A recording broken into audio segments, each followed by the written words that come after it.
Okay guys, so I'm out riding during the week. Finally got another weekday ride, and I'm riding my Evergreen with the 2x. That's a 2x1 today, and my original Evergreen. And I want to talk to you about something, and I don't know why, and maybe you guys can help me out. But why is 650 gravel dead? You don't hear about those bikes. You don't really see those bikes being sold. Even for the shorter people, they used to make, okay, this, you know, if you're getting a frame that's a 52, and you know, when they use the road sizing, now they kind of use the mountain bike sizing, but, you know, I mean, which is, you know, small, medium, large, but when they use exclusively road bike cycling type of measurements, they would say, you know, 52 or 58 or whatever size, and it was based on the length of the top tube or the seat tube. Sometimes it just depends. And they would put, if you looked at the big websites, they would say, okay, for these sizes, the wheel size is 650B. And it actually makes sense. It makes sense for the fact that, you know, it's just like, you know, the big movement for shorter cranks for smaller legs, and having 165 instead of 175 if your inseam is only 29 or 30 or something like that. So I guess it made sense, or I mean, I do think it makes sense, and there's some what is it, biomechanics around that prove that theory. But you know, there's also the fact that how do you feel? I mean, I guess at the end of the day is how do you feel, and what is comfortable for you. I didn't go with the super short cranks. I was fine with the longer cranks. I'm not longer. I mean 170, and I was thinking of getting some 165, and I'll talk to you guys about that when I do get them. I'm almost ready to pull the trigger because I want to try just 5 millimeters shorter, see how that feels. Not on my gravel, but on my mountain bike. And I want to talk to you, why is 650B dead? And it also seems like 275, other than the mullet on the mountain side of the sport, the 275 is kind of dead. No, I mean, first 275 plus pretty much disappeared. You don't see many 275 plus tires. You do see 29 type of mid plus, which are 29 2.8 and 29 3.0, which is a sweet tire size. But you don't see a lot of 275 or 275 plus. I don't see really new bikes being made that are dedicated 275 hardtails and 275 full suspension. And those kind of disappearing, and what we see now, it seems like, is we see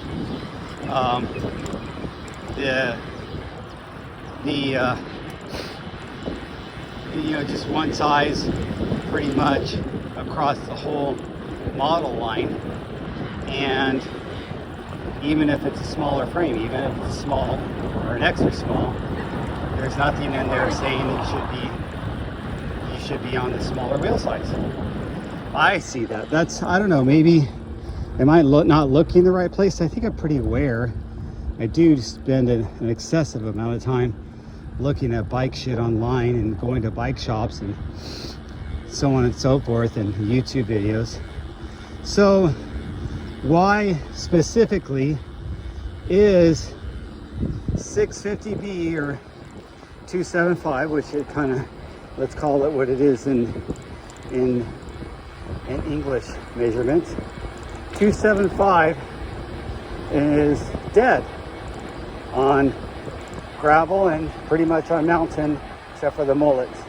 So why everybody kind of think that size isn't appropriate for the smaller sizes, or isn't a thing anymore, and isn't something to consider, even if you think that you wouldn't like the 29-inch wheels, or you wouldn't like the 700C wheels. And that, I mean, remember before, the fact or the way they sold it is if you get a 650B, you could put those 650P by 47 millimeter tires or 48 millimeter tires. And so that's kind of the way they sold it. So you would have the same overall circumference as a 700 with a 38, or 700, you know, kind of skinny, or 700 would be almost the same size, full circumference as a 650B. And that made sense. And I'll tell you why it made sense, and then I'll tell you why I'm not, or I never got those wheel sets. And you know, I'm one for lots of wheel sets, and I never got a 650B wheel set for my gravel bike. So for one thing, and this is the quite obvious thing, is a 700C wheel, just, and once you get it up to cadence and pace, it rolls better. It rolls better for long distance. And a shorter wheel, or what I should say a smaller wheel, is something that it rolls fine. It's not draggy, but it's not as smooth because of the smaller patch. It's not as smooth as something that's bigger, as a 29 or a 700C. And why it made sense with the smaller sizes, especially for guys like me, that I'm short, I'm 5'6", and I have a big foot, and especially with longer crank arms. Now I have 170. I probably could use 165 on my gravel, and I might try that someday, but now my gravel bikes are all 170. And with 170 and my size 9.5, 10 feet, there is some toe over. And people don't really talk about toe over. I think toe over has been more of a thing for some cyclists to understand it, but you have to be really into it to think about that. Or maybe you've been fitted custom for a bike, so you think about it. So let me show you what I mean with toe over.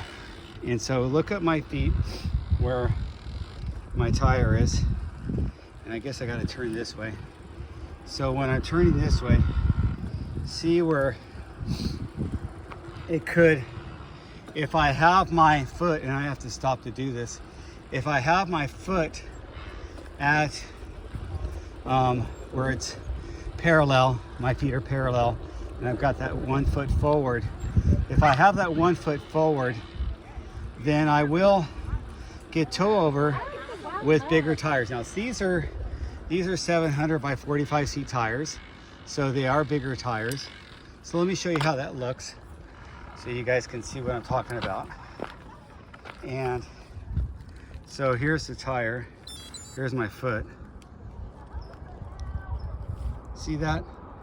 See how the toe kind of goes into that a little bit right there? So that is called toe over, and that's where the toe hits your tire on this kind of stuff. So it barely rubs. Maybe if I had 165, it wouldn't be rubbing. If I had a smaller tire, maybe a 700 by 40 instead of a 700 by 45, it wouldn't rub. So that's where some of this makes a lot of sense. But then you could take it, I took it to the other extreme, and I actually went fully custom 2 times on my gravel. And my new gravel is fully custom to be more of a aggressive or an adventure gravel, and I had them slacken the head tube angle. So this head tube angle is 70, the other one, or I think it's 70.5, the other head tube angle is 69.5. So having that head tube angle just a degree slacker pushes my foot fork forward, and plus there's those chips in forks, some of the forks that you can have it on the forward setting. And you've seen some gravel bikes that even have the chips, even mountain bikes too now have the chips in the back too, so you can make a longer chain stay. That's a different story. So back to the perpetual question, is 650B gravel dead? And I think so. I think it just kind of washed away as a trend. I never bought 650B gravel wheels. I do have 275 wheels. They're 275 plus. They're truly a plus. The rear is 40 millimeters internal width. The front is 45. So they're really a 275 plus, and I love them. I've got some Kenda tires on them right now, and I'm gonna put them on my Escar Hayduke, which is designed to use both tire sizes, and I'll have some surprises with that coming. I can't wait to show you guys, but anyway, that's a different video. Thanks for hanging out with me while I ride around the Rose Bowl, get a little bit of exercise during the week. I'm going to do this last lap, head home, and get my sleep, get a good sleep score, because that's always a concern. I'll talk to you later.